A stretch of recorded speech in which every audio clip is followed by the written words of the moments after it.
What's going on, friends? Today I'm going to talk to you a little bit about an interesting thing that happened yesterday. But before we do that, I just want to say how much fun it's been doing these daily vlogs. I know that this is like low lift and that maybe this isn't the most like cinematically beautiful thing. I'm not doing nearly as many like specific gear reviews as I was doing for a while, but there's kind of a reason for that. There's two reasons. One is that, to be honest, I kind of wanted to reset expectations a little bit with this channel. I don't want people to think of this as just a gear channel. I want people to think of this as a couple things. I want them to think of like gear. I want them to think about like photography. I want to start getting into doing more, or showing you at least more of the filmmaking stuff that I do. And I want people to be here for me. Like I don't need people to love me or anything like that. I want people to be here because they actually want to support me, not just because I talk about Nikon or I talk about Canon or Fujifilm or whatever, because the thing is, those things change. The reality is that I'm probably not going to be on Nikon forever. I might be, who knows, but things change, right? And I don't want people to think that I'm only going to talk about the things that they care about if all they care about is like Nikon specifically. So just keep that in mind. The other thing is that I kind of want to reset the channel a little bit. Like I want to reset what we do here. I want to get to know people better. And it's really interesting because in the like short window of time that I've been doing this like 2 weeks, I feel more connected to y'all. So moving on. Yesterday at about 3:30 p.m., I got a message from my buddy Sean. If you don't know Sean, you should. He's a really great photographer. Sean Nick's Photography. Go check him out. He is the tour photographer for Tom Segura. And I did a video, I don't know, maybe a year ago, not a year ago, couldn't have been a year ago. I did a video like 6 or 8 months ago about how last September I walked all the way to Buffalo, which is 100 miles, 108 miles actually. Quick little update here. We officially have 10 miles left of the walk. 10% left. I don't know which sounds worse, 10% or 10 miles. It's almost done. That's not that long. I can do that. A few hours from now, we'll be done. So I'll be over. 10%! Which is poetic. To go try and photograph Tom Segura. And it kind of worked. I mean, I got to meet him. I got to take a photo of him with my iPhone. Couldn't bring my camera into the venue, but Sean is the one who helped make it all happen. And we've struck up a friendship since then. He's a great dude. We met up in New York, took photos together. We've kind of kept in contact. He messaged me and he was like, yo, how close are you to Toronto? And I said like, Toronto's like, I don't know, an hour to 3 hours depending on traffic, but what's up? And he said, my buddy is playing a show there. He plays for Death by Stereo and they're opening for Strung Out. Now, if you know either of those bands, sick. That's cool that you know them. I knew those bands. I listened to them growing up. And, you know, last time I saw Strung Out was probably 20 years ago. I think I saw them in 2005. I can't even remember the venue, but I saw them in Toronto in 2005.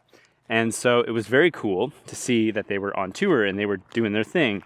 And so he said like, yo, I can get you in if you want to photograph it. And I don't photograph a lot of concerts, you may know that, but it was very cool to get the opportunity to do this. And so I kind of want to talk a little bit about what it was like to photograph that using the Nikon ZF, and just in general to say like how important it is to make connections, because it was a really fun experience getting to do this. And it's not something that I would have gotten to do if I hadn't put myself out there and started making connections in the photography community, not just like on YouTube or Instagram, in person, everything, like using it all to try and like build a roster of people, not to get something from them, but to connect, right? To actually get to know people. And this was a really cool thing that came about that, because like 15-year-old Chris would have been like, yo, you're photographing Strung Out? I would have been freaking out. And Death by Stereo, I had never actually seen, but I always loved them. I always thought they were such a great band, and they were freaking gnarly. They were so good. He hooked me up with his buddy Eric, who plays guitar for them. He's like jacked and super good at guitar, which is fun. And yeah, the whole thing was great. Shooting on the Nikon system is great. The Nikon ZF, like you know what? It's funny because people like bag on it for its ergonomics and shit like that. I don't know. It felt really good. What did I have? I had the 16mm from Viltrox, I had the 50mm f1.4, and I had the 85mm from Sure. And that was actually a really good combo. I wish I had a 24, but I didn't, but that's okay. But that combo was great. And I will say, like, the ZF crushed it. Like, it was performing really, really well. I really loved the images, but not just that, like actually using the camera felt really good. It was really fast, it was effective, it was great autofocus, it was really good in low light. You know, one other thing too, the battery performance on it was really good, and I'm used to that now, but a lot of people, they talk about battery performance in a weird way. They like look at the CEPA rating for a battery in the camera, and that is just not accurate. Like CEPA rating for that will probably tell you it's like, I don't know, I'll put the number here somewhere, but I imagine it's somewhere in the like 300 to 500 shots, somewhere like that. I think I changed my battery at about 1,300 shots. And I kept my camera on for most of the time. Like I'll turn it off in between for a little bit, but it was on for most of the time I was doing that. And yeah, I got, 1,200, 1,300 shots before I had to switch it over. I think I ended up shooting about 1,800, 1,900 photos total. And I went through like one battery and like a quarter of another, a third of another, maybe. So it was great. And yeah, the autofocus was reliable. Pictures looked great. It was really fun to use. It was like fast and effective. The mechanical shutter on it is nice. It's totally fine for low light. The one gripe I have with it is that it doesn't go past 1/8,000th in mechanical shutter, which just doesn't matter for a concert. But when I'm shooting wedding days and it's super sunny out, if I want to be wide open on the lens, that can be a bit of a pain.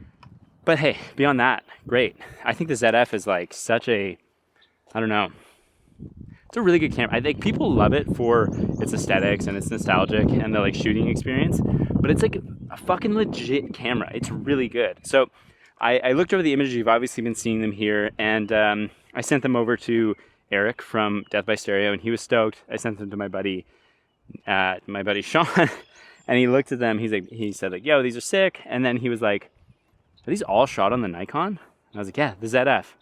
He was like, "Dude, damn." And yeah, that's right. Like, listen, I'm not like a Nikon fanboy. I'm not an anything fan. If anything, I'm probably like a Fuji apologist. But I don't know, dude. Like the Nikon system is just really good right now. It's really solid. The cameras they've been putting out these past few years are so good. And I think they're a small company comparatively to like Canon and Sony, and they're pretty scrappy when it comes to what they do. And I really just think they're doing good things, man. So if you're considering the Nikon ZF, and you do event photography, weddings, concerts, anything like that, like that's the system I'm running, and it's working really well for me. Like I'm super happy. I shot a wedding. I just delivered a gallery for a wedding today that I shot a few weeks ago, and it was shot on the ZF, and it was stunning. Like not like my photography skills, but just like the images themselves looked really good, and the combination of the lenses and the camera was great. And I got lucky with some shots. I did some good stuff. I'm not gonna bag on myself too much. I'm a good photographer. I'm not like incredible, but I'm good. I'm fine. Weird. It's weird to talk about yourself. Anyways, that's all to say. Go shoot some concerts, I guess. Don't walk around on train tracks. That's dangerous. I shouldn't have been doing that. All you kids out there, it's not kids who watch this. Kids watch Roblox videos and Minecraft videos and Nico and Cash and all the other weird videos that I watch my kid watch. Okay. Thank you so much for watching, and I'm super stoked. I have the Type-Hawk. Oh, this is cool. So I did a video yesterday about the Type-Hawk 28mm f1.4, super fun lens, and I got a message today that they are in fact sending me the 50mm, and it is on its way. It's going to get here next week. I got the tracking for it. I had to pay for the customs. So anyone who's going to like rip on me for like, oh, like, you're only going to say nice things because you get sent free shit, at least I pay customs. Okay, that's all. I'll talk to you all tomorrow, and we'll have some more photography fun stuff for you. And I appreciate you, and goodbye.